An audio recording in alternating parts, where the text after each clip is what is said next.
how do? Thanks for stopping by, and in this video we're going to look at another spinner that has been sent to me for customization. This one is from a gentleman out of Singapore, and it is the VenomEDC's iFDGT.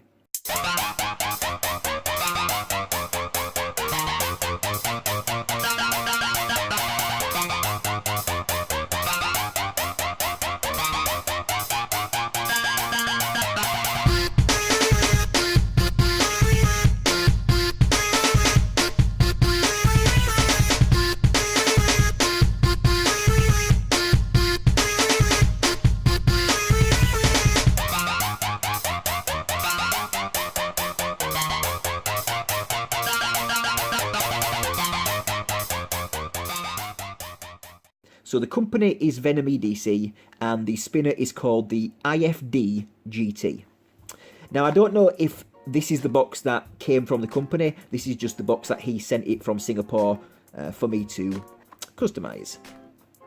I mean, it doesn't look very professional, so I assume it might have just been something that he put together to send this spinner over to me. So we'll move it out of the way. And here it is. It's a little dude. Very, very small. Actually, the smallest I've ever encountered, actually. So I would call this a mini spinner. Titanium with, I believe these are aluminium caps. Oversized, so even for my big hands and my big fingers, perfect fit. Even though it's small, it's fast, well balanced, very, very stable, which you would expect on something so small. Yeah, it's going to be stable, and on both sides as well. Like I've said before in a previous video, sometimes you get spinners where it might be stable on one side, and then you might get wobble on the other side. On this one, not only is it stable on one side, but stable on the other side, and no wobble at all. Very, very smooth. Makes a nice sound as well. You know, different spinners make different sounds. Some of them are quite loud, some of them can make a whooshing sound, some of them are quite quiet. But this one, yeah, I like it. Nice design. Now, what you can see is that it's got holes in it. Now, those holes are for trinium inserts, which this doesn't have. I assume you can buy them and press them in there. Bit of a shame. You know, it'd be nice for them to be in there. It'd take this spinner definitely to another level. But yeah, sorry for the pause there. I was just admiring it. It's nice. It is a nice spinner. It's well designed, and I like the fact that it's kind of got these oversized caps on such a small spinner. Now, if you go onto their Instagram site, VenomEDC, you'll see that you know, they do all kinds of different materials, and I believe that you can get all kinds of different caps, you know, with more expensive materials like Mokatai and superconductor and all that kind of stuff. Now this one, as I said, is titanium, and it's got the aluminium caps. Now the owner sent it to me because he didn't like the finish, the colour finish that came from the, you know, from the maker. And what they've done is they've heat anodized it. And you can see that because they've taken the heat really high. So you kind of start with your bronzes, you go through your purples, as you can see a bit there. You go to your deeper blues, your darker blues, and then the higher the heat you go, it gets really, really light blue. And that's when you've taken the heat, in my opinion, too far. I really hate that washed out blue colour. It's like beyond light blue. It almost, for me, this is where you start burning the metal, in my opinion. Where you just go too far. Now, if you continued, it would go through colour combinations again. It'd go to bronzes and to a different kind of purple, and you could even get green as well. And I've achieved that on a knife where I did the thumb studs, and I was able to get green. So it is possible with heat anodization to get to green. But this, they've just kind of taken it through the cool looking colours, and they've gone to, in my opinion, the nasty looking colours. And if I take the cap off, I'll show you exactly what I mean. In the centre there. There you go. I hate this colour here. What they've done is they've taken the heat so high, because this metal is so thin there, and what's happened is it goes from your purples to your blues, to your light blue, and then it goes to this horrible, almost whitey yellow colour. It's horrible. As you can see, there you go, yellow. It's almost like a nicotine stain. I hate it, absolutely hate it. And I'm not surprised that the owner hates it too. So this is a heat anodization from the maker, and we need to do something about it. The other problem, which I'm not going to be able to do much about, is you can see all the machining marks. I mean, look at it. And it's not like it's been done in a way that looks cool, as in it's got a pattern. Everything's just really random. Like, you know, it's gone on the CNC, and the kind of the CNC has, you know, gone over and it's milled it all, but they haven't bothered to clean it up afterwards. So you see there, see, look at that. Look at that bit there. And then same bit there. You can see all the milling lines. Same on the sides. All the as it goes along and cuts. You can see all the cutting marks. And then the opposite side as well. So yes, I like it. I do like the design. But to be honest, the end finishing process is something to be desired. Let's be honest. They could have done a better job cleaning up the metal, and then they could have done a much better job heat anodizing it. You know, I don't think there was any need for them to go so high with the heat. I think it would have looked much better if they'd have just, you know, kept some bronzes in there and a bit of purple and some blues. And you know, you can even go in places to the high heat, which makes it pop. But by taking the high heat everywhere, the high heat everywhere, yeah, it looks shit. Let's be honest. I don't like it. But I like it spinning. I think it spins real nice. And it's an enjoyable little spinner. So that's my overview of the VenomEDC iFDGT. And now I'm going to place it here. Oh yeah, you can spin it like that as well. Like you can with most spinners these days. You know, that's pretty cool. So it can be a tabletop spinner, and it can be a finger spinner as well. So now I am going to go away, and I'm going to see what I can do.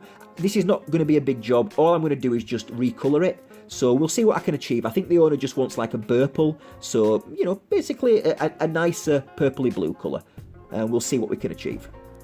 Alright guys, I will see you in part 2. Stick around.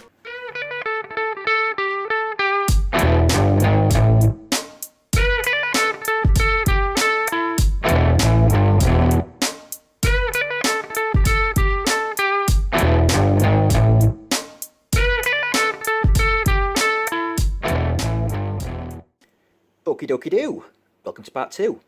It's been about 24 hours, been working on this spinner, and I only got paid a small amount of money for this compared to the Casfly Crusader, about half the price. So the customer just wanted me to polish it up and then re-anodize it purple.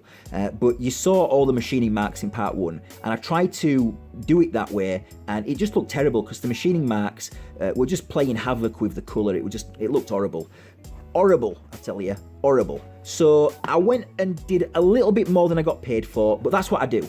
You know, I like to be thorough, I like to do a good job, and, you know, I do it because it's a passion. You know, I don't do it as a business, I'm doing it because, you know, I enjoy doing it, you know. So here we go. Ta-da! So what we've done is, the machining marks on top, as you can see, have gone. I haven't done anywhere else. That would have been too labour intensive to remove the machining marks on the body of the spinner. But on the weights, on the tops of the weights, I've removed the machining marks and then anodized with a dab effect. And that gives you all the different shades that you see in there to create that purple effect. You know, blues and purples. There's a tiny little bit of bronze in the middle just to give it a bit of contrast. The body, I anodized bronze. And as you can see, I left a border of the original blue. Can you see? And that kind of makes it glow, makes the weights actually glow. And also inside that milled portion where the trinium is supposed to be, I left the original blue as well. I think that's a really nice contrast. I polished up the caps. The sides of the weights, there you go, you can see the original blue underneath. I think that's just a really great effect. And I think it looks brilliant. But the sides of the weights themselves, the chamfered line, if you want to call it that, have also got the burple, as you can see.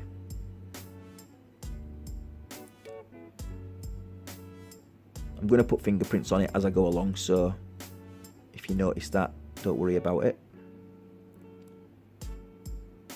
So you saw what I was working with in part one. A lot of machining marks, a very, very difficult spinner to really get perfect, but I think it came out really nice. The sides I polished up but left the machining marks, and what you get is you get a really cool effect with the machining marks. So that's why I left the machining marks. Plus it would have again been too labor intensive, and I did go beyond what I was paid to do. But listen, if the work needs doing to do a good job, then I'm going to do it. You spin it in the normal position. As you can see, you get your burple, you get your silver cap, and then you get a silver border as well, which I think is a pretty cool effect. Still stable, still fast, no wobble. Works both ways. Because obviously I've removed the machining marks, but this is the trick. It's about removing that superficial top layer that had the machining marks without taking away any material that adds weight to the weights. Because if you do that, if I was to take too much material off, then you can affect stability, you can affect, I can't even talk today, you can affect spinning times, all that kind of stuff, but I haven't. I was able to just take that top layer off where the machining marks were, polish them up, just simply using sandpaper. Start off low, start off at about 400, and then I work my way up to 7,000. And that gave me enough to really kind of buff it up and remove the marks and get it to a point where you're going to get a nice, consistent, vibrant colour. Because you weren't getting that with the machining marks. I mean, you saw it, go back, have a look. Those machining marks play havoc with the finish and look terrible. So yeah, I'm very happy with it, and I hope the customer likes it as well. For such a simple job that was, not highly paid, because it wasn't a thing that, he wanted to spend a lot of money on, I think he'll be very pleased with it. I've just taken another commission on of a spinner called the Fission, and I'm very excited about that one. It's actually stainless steel, so we'll be doing a few different things for the finishes on that one. Stay tuned, should be pretty cool. If you have a spinner or a knife or whatever you think about, you'd like customize, you think about like customizing, then give me a call, contact me, send me a message, whatever. I'll make your spinner a one-of-a-kind special piece, absolutely, for a reasonable price as well. Now, I'm only taking on limited work, only what I can achieve and what I can get through, because I've got a limited space of time. In about 10 weeks from now, I'm going to be having, I really can't speak today, I'm very sorry. I'm going to be having spinal corrective surgery. And on my channel, if I'd look at my channel, there's knife reviews, there's customization videos, and there's animation stuff.